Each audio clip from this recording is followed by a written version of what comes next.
এই পিকচারটা আজকে আমার এই পুরো ভিডিওতে থাকবে, যেখানে আপনি ইংরেজিতে আপনার চারিপাশে ধরে নিন আপনি এখানে বসে আছেন এই পার্কে, আপনার চারিপাশে এই নানান জিনিস হচ্ছে, এগুলোকে কিভাবে আপনি বর্ণনা করবেন ইংরেজিতে। তো এই পুরো ভিডিও জুড়েই আমি এটা দেখাবো। এই ছবিটার দিকে যদি আপনি তাকান, আপনি দেখতে পারতেছেন মা এবং তার শিশুর মাঝখানে একটা খারাপ ঘটনা ঘটতেছে, অর্থাৎ মা তার শিশুকে বকতেছে। তো এটাকে আপনি ইংরেজিতে কিভাবে বলবেন? আপনি বলবেন the mother is rebuking her baby, অর্থাৎ মা তার শিশুটাকে বকতেছে। তাহলে এই রিবিউকিং মানে হলো বকা দেওয়া, এটা আপনার মনে রাখতে হবে। এবার এই পিকচারটার দিকে যদি তাকান, এখানে দেখতেছেন একটা ইয়ং লেডি বাইসাইকেল চালাচ্ছেন। তো এটাকে ইংরেজিতে আমি কিভাবে বলবো? A young lady is riding A bicycle on the road, যে একটা তরুণী রাস্তা দিয়ে বাইসাইকেল চালাচ্ছেন। এবার আমি পরবর্তীতে এই পিকচারটার দিকে যদি তাকাই, যে একজন ক্রীড়াবিদ মহিলা সে দৌড়াচ্ছেন খুব স্পিডি, তো এটাকে ইংরেজিতে বলতে হবে an athletic woman is running fast, যে একজন ক্রীড়াবিদ মহিলা খুব দ্রুত দৌড়াচ্ছেন। ঠিক তার উপরের পিকচারটা যদি দেখেন, একজন স্বাস্থ্য সচেতন মহিলা সে ব্যায়াম করতেছেন এবং মিউজিক শুনতেছেন কিংবা গান শুনতেছেন, যাই হোক। এটাকে ইংরেজিতে বলতে পারবেন যে a woman is taking exercise and listening to music. তো এই লিসেনিং টু মিউজিক মানে হলো গান শোনা। তাহলে আপনি প্রথমে বললেন ইজ টেকিং এক্সারসাইজ, অর্থাৎ ব্যায়াম করতেছেন, অ্যান্ড লিসেনিং টু মিউজিক, এবং সে গান শুনতেছেন। এবার তার উপরেরটা দেখুন, একজন মধ্যবয়সী ভদ্রলোক সে হাঁটতেছে রোড দিয়ে। তো আপনি এটাকে বলতে পারেন এ মিডল এজড পারসন। তাহলে মিডল এজড পারসন মানে হলো মধ্যবয়সী লোক। তাহলে এ middle aged person is walking on the road, যে একজন মধ্যবয়সী লোক সে রাস্তা দিয়ে হাঁটতেছে। তাহলে অন দ্য রোড মানে কি? যে রাস্তার উপরে। তাহলে final answer, A middle aged person is walking on the road, যে মধ্যবয়সী এক লোক রাস্তা দিয়ে হাঁটতেছে। এবার এই উপরের পিকচারটা দেখুন, এটা খুব মজার। এখানে একটা মা পাখি তার ছানাগুলোকে খাওয়াতে আসতেছে। এখন দেখুন, এই ছানাগুলোর ইংরেজি কি বলুন তো? আপনি বলবেন বেবি বার্ডস, কিন্তু এটার প্রকৃত মিনিং হচ্ছে চিকোবিডিস। চিকোবিডিস মানে পাখির ছানা। এবার আপনি এটাকে ইংরেজি বলতে গেলে পুরোটা কি হয়? A mother bird is coming to feed its chickabiddies, অর্থাৎ তার পাখির ছানাগুলোকে খাওয়াতে তার মা আসতেছে। এখন এখানে আর একটা জিনিস দেখেন, ফিড মানে খাওয়ানো, আর ফিড অন মানে খেয়ে বেঁচে থাকা। কীরকম?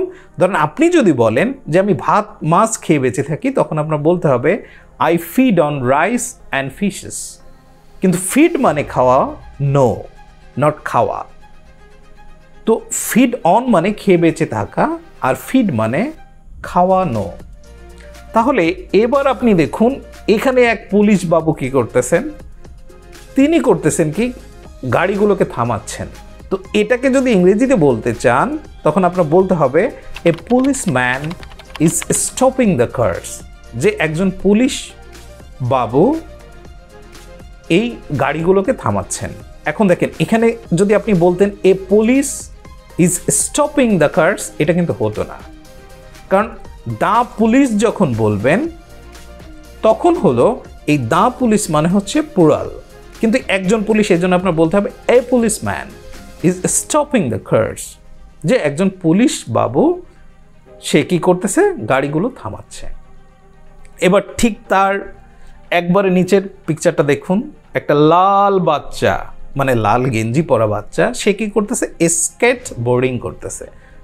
এখন এখানে দেখেন, আপনি কিন্তু বলতে পারেন যে একটা বাচ্চা রাস্তায় স্কেটিং করতেছে, কিন্তু স্কেটিং করলে স্কেটিংয়ের বিভিন্ন ফর্ম হয়, কিন্তু এটা তো একটা বোর্ড, এই জন্য আপনার বলতে হবে a boy is skateboarding on the road, যে একটা বালক রাস্তায় স্কেটবোর্ডিং করতেছে।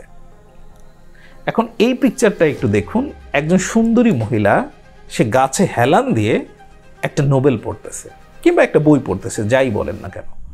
এখন এটাকে যদি আপনি ইংরেজিতে বলতে চান, তখন বলতে হবে লিনিং অ্যাগেনস্ট এ ট্রি, এখন লিনিং অ্যাগেইনস্ট মানে হচ্ছে কোনো কিছুতে হেলান দেওয়া, যেমন আমি চেয়ারে হেলান দিয়ে আছি, তো আমার বলতে হবে lining against a tree a pretty girl is reading a Nobel.